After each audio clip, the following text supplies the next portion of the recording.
warahmatullahi wabarakatuh. Yang saya hormati Bapak dan Ibu dosen pengampu dan penguji uji kinerja. Perkenalkan saya Yunengsi. Saya adalah seorang guru madrasah di MI Hoirul Huda Kota Bogor. Saya juga seorang mahasiswa PPG Batch 4 tahun 2025 pada LPTK UIN Syarif Hidayatullah Jakarta dengan nomor induk mahasiswa 425001858. Pada hari ini Rabu tanggal 6 Januari 2026, saya akan melaksanakan uji kinerja di MI Hoirul Huda dengan tema sumber daya alam yang dilaksanakan di kelas 5 dengan model pembelajaran PBL. Sekian, selamat menyaksikan. Assalamualaikum warahmatullahi wabarakatuh. Assalamualaikum. Waalaikumsalam. Assalamualaikum. Waalaikumsalam. Ahlan wa sahlan. Ahlan wa sahlan bika. Kaifa haluk? Alhamdulillah. Apa kabarnya semuanya anak-anak sehat? Alhamdulillah, luar biasa. Allahu Akbar. Alhamdulillah sehat semuanya ya. Sudah sarapan hari ini? Sudah. Ada yang belum sarapan? Ada. Siapa? Megan. Kenapa belum sarapan? Buru-buru. Jadi anak-anak, sebelum kita melakukan aktivitas itu, kita harus sarapan dulu. Kenapa? Karena salah satu yang merusak konsentrasi kita adalah tidak sarapan. Jadi kita harus sarapan sebelum kita berangkat ke sekolah ya. Sebentar lagi MBG-nya datang ya. Jadi kita sarapan, istirahat, kita langsung sarapan ya. Seperti biasa sebelum kita memulai pembelajaran, kita doa terlebih dahulu, kemudian dilanjutkan dengan pembiasaan menyanyikan lagu Indonesia Raya. Silakan dipimpin, Malik. Siap, baca doa, mulai.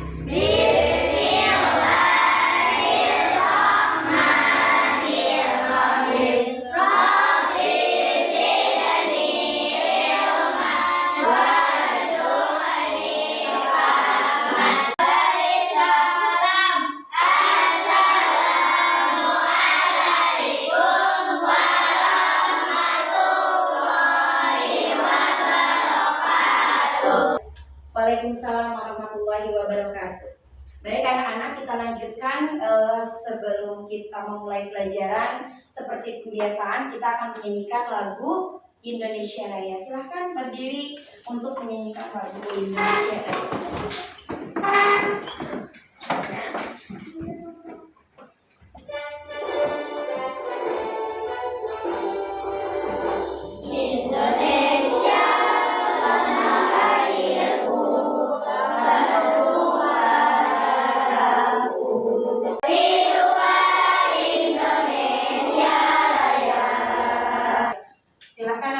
Dipersilahkan untuk duduk kembali. Baik, kita lanjutkan ke pembacaan surat pendek ya. Silakan dibuka juz amannya, diperhatikan panjang dan pendeknya. Bismillahirrahmanirrahim.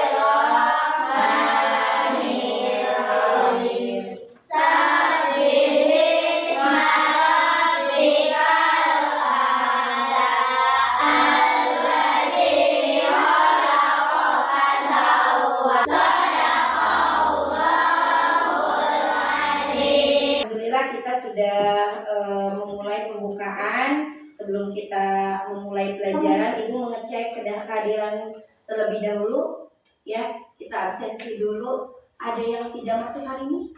Ada, belum ada. Ibu absen nih.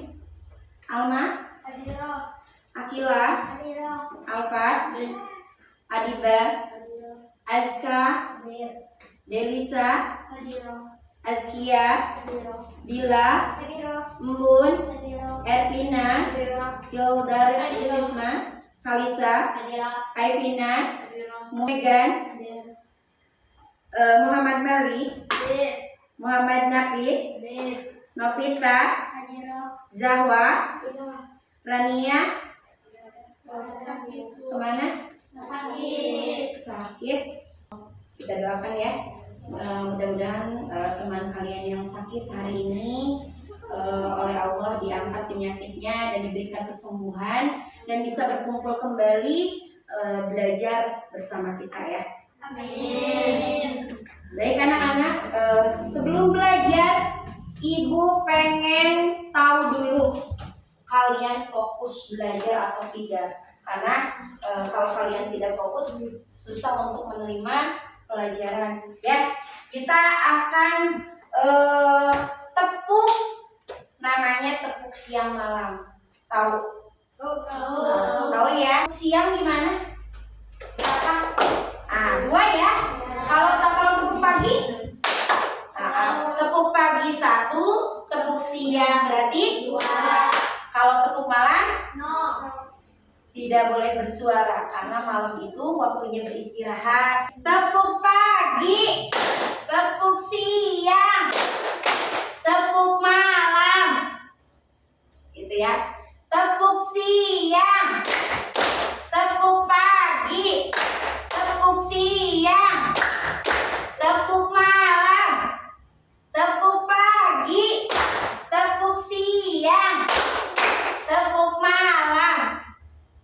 Oke, berarti kalian sudah siap menerima pelajaran dari Ibu? Sudah ya. Anak-anak, sebelum ke materi inti, kita mengulang pelajaran yang minggu lalu sudah Ibu ajarkan. Kemarin itu kita belajar tentang apa? Tentang apa? Tentang gangguan sistem peredaran darah. Masih ingat? Masih ingat ya? Kemarin itu kita sudah menjelaskan tindakan yang bisa dilakukan untuk menjaga kesehatan sistem peredaran darah. Di antaranya apa? Masih ingat? Menghindari makanan yang mengandung lemak berlebihan. Betul sekali. Ada lagi? Tidak merokok. Betul sekali, tidak merokok. Rajin berolahraga. Rajin berolahraga. Apalagi? Masih ada satu lagi. Makan makanan bergizi. Makan makanan bergizi. Betul sekali, itu semuanya. Tepuk tangan untuk kita semua.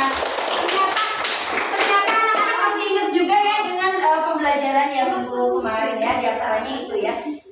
Sistem peredaran darah itu ada tindakan-tindakan yang harus kita lakukan ya. Di antaranya yang pertama, rajin berolahraga, kemudian makan makanan yang bergizi, menghindari apa?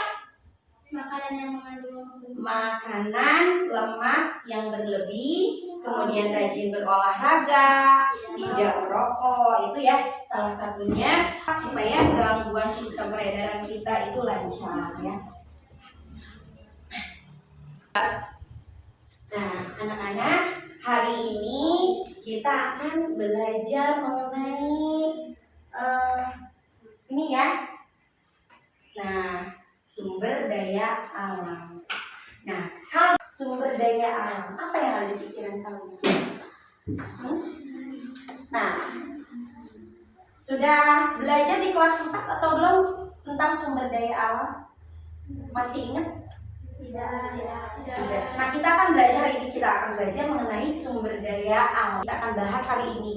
Kemudian keanekaragaman sumber daya alam non hayati dan pengaruh keanekaragaman sumber daya alam terhadap kegiatan ekonomi ya. Jadi tujuannya itu apa sih anak-anak? Nah, tujuannya itu kalian yang pertama itu kalian mengenal keanekaragaman sumber daya alam hayati. Apa sih sumber daya alam hayati itu seperti apa sih? Gitu kan?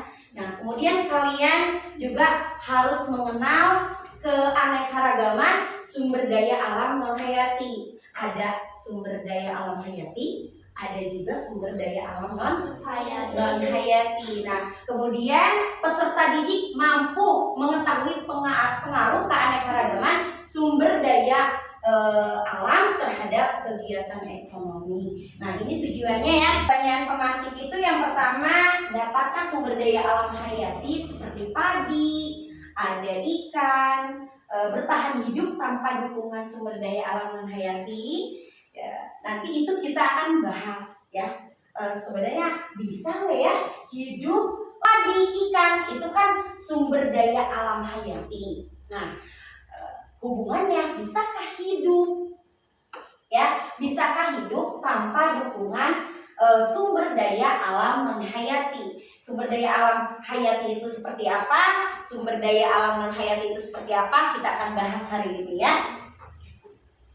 Silakan dibuka buku. Di sini anak-anak ada pengertian tentang keanekaragaman sumber daya alam hayati. Nah, sumber daya alam hayati itu disebut juga sebagai sumber daya alam biotik. Ya, kemarin di semester 1 kita sudah belajar ya tentang biotik ya. Iya kan? Nah, kita di sini sumber daya alam biotik yaitu segala kekayaan alam yang di apa? Yang dihasilkan dari makhluk hidup. Aja di sini sumber daya alam hayati itu. Nah, di sini sumber daya alam hayati dapat dikelompokkan menjadi dua bagian. Yang pertama sumber daya alam tumbuhan dan kedua sumber daya alam hewan. Ya, sumber daya alam tumbuhan itu seperti apa? Seperti ini. Ini apa? Jagung. Ini buah-buahan. Ini apa? Kayu. Terus ikan. Dan ini beras. Kita bisa makan nggak kalau tidak ada beras? Jadi sekarang sumber daya alam tumbuhan yang dihasilkan dari perkebunan. Ya, yang tadi pertanian, sekarang itu perkebunan. Ada perkebunan apa aja? Kalian pernah lihat ada perkebunan apa aja? Di Bogor ada perkebunan teh. Pernah ke kebun teh? Pernah di puncak ya? Banyak ya? Gitu. Ada perkebunan teh. Kemudian ada kopi. Perkebunan kopi, penghasil kopi. Ya. Kemudian apalagi? Contohnya itu tembakau. Tembakau, tahu tembakau? Pohon tembakau? Enggak? Tembakau itu biasa digunakan untuk bahan baku rokok. Ya, rokok itu menggunakan bahan baku utamanya dia menggunakan tembakau. Nah, tadi yang pertama apa? Yang dihasilkan dari apa? Pertanian. Ya, yang pertama pertanian. Yang kedua perkebunan. Yang ketiga daya alam yang dihasilkan dari hutan. Nah, gimana? Yang dihasilkan dari hutan ada dua nih. Ada dua macam. Yang pertama contoh hasil dari hutan kayu. Hutan kayu itu kayu semua. Hutannya adanya kayu semua. Ya, ada juga yang namanya hasil hutan non kayu. Apa itu hasil hutan non kayu? Hasil dari hutan itu banyak yang dihasilkan. Contohnya seperti apa? Seperti pepohonan obat-obatan, ya. Kemudian tumbuh-tumbuhan yang lain yang bermanfaat untuk manusia selain kayu, ya. Banyak tanaman apa aja kebutuhan manusia ada di situ, ya. Tanaman liar, ya enggak? Ada tanaman liar, banyak tanaman liar apa aja di hutan, ya. Enggak harus kayu terus. Sumber daya alam hewan, ya. Kalau tadi tumbuhan, sekarang hewan. Nah, sumber daya alam hewan itu sumber daya alam hewan adalah sesuatu yang dihasilkan oleh hewan dan dapat dimanfaatkan bagi manusia. Nah, hewan sumber daya alam hewan itu ada dua macam nih. Yang pertama hewan liar, yang kedua hewan peliharaan. Kalau hewan liar hidupnya di mana? Di hutan. Ada apa aja di hutan? Singa. Sebab kalau nggak mungkin ya manusia orang itu memelihara singa. Ada juga sih di kebun binatang ya. Ada di kebun binatang. Ya. Terus itu ada hewan liar. Dua itu hewan peliharaan. Kalau hewan peliharaan contohnya seperti apa? Kucing. Terus sekali apa lagi? Anjing. Ada lagi? Burung. Ada. Apa lagi? Kelinci, ayam. Itu namanya hewan peliharaan. Nah, di sini kalau ada hewan ini apa? Gajah. Hewan gajah itu hewan peliharaan atau bukan? Hewan karena adanya di mana? Di hutan. Coba bayangkan kalau di pemukiman warga ada itu, ada apa? Ada gajah. Merusak, betul sekali. Ada yang hewan sedang, ada yang hewan kecil. Jadi hewan itu yang pertama itu hewan besar itu seperti gajah. Seperti apa lagi? Sapi. Seperti apa lagi? Kebo. Ya, itu hewan besar. Nah, ada lagi hewan sedang. Kayak semacam apa? Kambing. Kambing. Tidak akan ada kehidupan di muka bumi kalau tidak ada matahari. Ya, benar nggak? Sebab kemudian yang ke C ya. C itu pengaruh keanekaragaman sumber daya alam terhadap ekonomi. Tujuan dari aktivitas ini adalah untuk mencapai kesejahteraan dan kemakmuran. Salah satunya adalah faktor yang mempengaruhi aktivitas ekonomi adalah sumber daya alam. Sumber daya alam dibutuhkan sebagai bahan pokok. Kemudian ada apa lagi? Ada sinar matahari. Ya, sinar matahari penting nggak? Penting. Nah, di sini aktivitas ekonomi yang dilakukan oleh manusia sebagai berikut. Ya, berikut adalah beberapa pengaruh utama mata pencaharian. Yang pertama, mata pencaharian atau pekerjaan penduduk sangat tergantung pada pada sumber daya alam. Nah, hari ini Ibu akan bagi kelompok ya. Jadi di sini ada 20 orang yang dibagi menjadi 1, 2, 3, 4 kelompok. Jadi di sini anak-anak, sumber daya alam adalah segala sesuatu yang ada di bumi dan berguna bagi kebutuhan manusia. Nah, kalian itu tugasnya kelompokkan yang mana sumber daya alam hayati dan yang mana sumber daya alam non-hayati. Jadi pilih.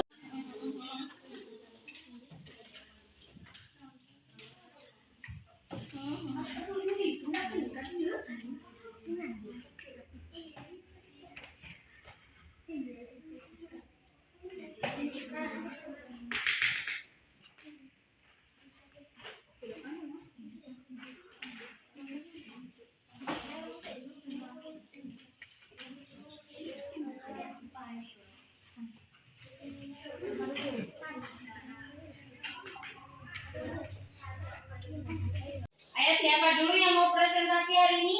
Kita dulu dari kelompok 1 ya, silakan. Assalamualaikum warahmatullahi wabarakatuh. Waalaikumsalam warahmatullahi wabarakatuh. Saya Novita dari kelompok 1 akan mempresentasikan tentang materi hari ini, yaitu sumber daya alam hayati. Sumber daya alam hayati adalah seluruh kekayaan alam yang berasal dari makhluk hidup, baik pun alam maupun tumbuhan. Saya Akila dari kelompok 3 akan mempresentasikan tentang materi hari ini tentang sumber daya alam non-hayati. Sumber daya alam non-hayati adalah sumber daya alam yang bukan makhluk hidup. Contohnya seperti air, batu, tanah, udara, dan sinar matahari. Ini adalah aktivitas yang dilakukan manusia untuk mencapai kesejahteraan dan kemakmuran. Assalamualaikum warahmatullahi wabarakatuh. Waalaikumsalam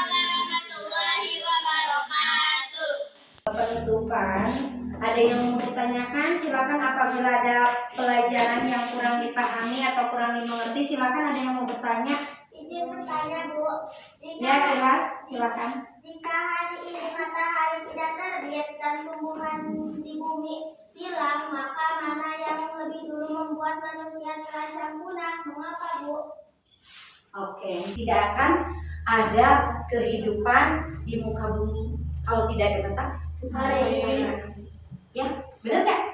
Sebab makhluk hidup itu kan bukan hanya kita kan? Iya. Ada apa lagi? Hewan. Hewan. Nah, ini lembar refleksi pembelajaran hari ini. Nah, kalian nanti isi ya. Nah, sesuai dengan nama refleksinya, lembar refleksi pembelajaran hari ini diisi ya. Namanya sama diisi kelas. Ya. Nih, isi ya.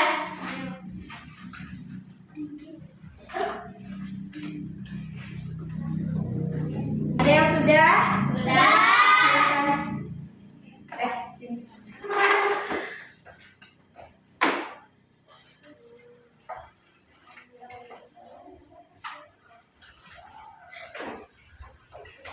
Di sini ada kesimpulannya ya anak-anak.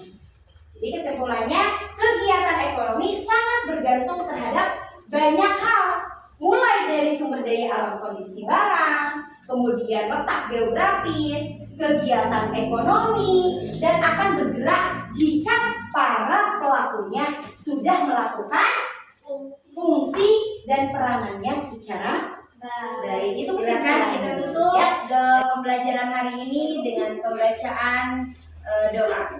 Silakan Malik dipimpin doanya. Sayyidul Pada Talim. Bismillah.